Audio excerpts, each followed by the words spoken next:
Partia Demokratike e Kosovës ju e dini që ka qenë e hapur që të ulet, të diskutoj dhe të shoh mundësinë se si mund të tejkalohet situata e krijuar. Faleminderit shumë, e dini që sot është seanca e 19 me radhë. Unë nuk shoh që do të ketë ndryshim. Me para nuk ka vullnet politik për të ndryshuar kandidatën, e cila për 19 herë unë besoj që epilogu do të jetë i njëjtë.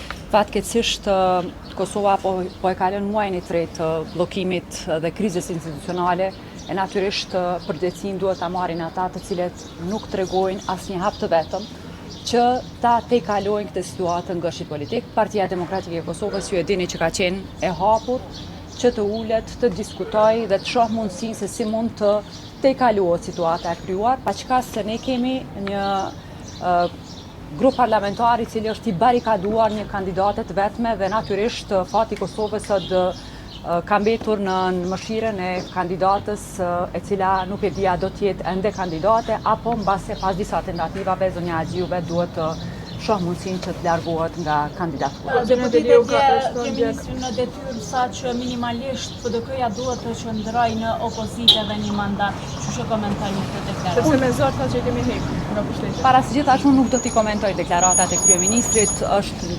përkeqardhje që kryeministri tek kaq kohë të gjatë pas përfundimit të zgjedhjeve zgjodhi që të përgjigjet në pyetjet e gazetarëve dhe të jetë një medium, në këtë rast mediumin publik, foli shumë edhe për sulmet ndaj mediave dhe ishte etiketa e njëjtë, propaganda e njëjtë dhe qasja e njëjtë me të cilën zoti Kurti flet para opinionit publik. Tash e sa kohë të gjatë nuk do t'i komentoj deklaratat e tij sepse në fond përgjegjësia për t'i hapur rrugë perspektivës dhe zhvillimit të Kosovës varet nga koalicioni që ka fituar numrin më të madh të mandateve. Para se të flas për PDK-n, zoti Kurti duhet të reflektoj e t'i hap rrugë bllokadës 3 mujore në të cilën ka hyrë Kosova dhe krizës me çmime, me çmimin e energjisë elektrike, me bizneset cilat nga 1 qershori do të kenë tarifa të reja të energjisë elektrike, në pamundësi që të flas për këto tema që preokupojnë qytetarët, zoti Kurti merr hapësirën e televizionit publik për të vënë etiketa mbi parti tjera, ndërkohë që fajin e ka ai dhe koalicioni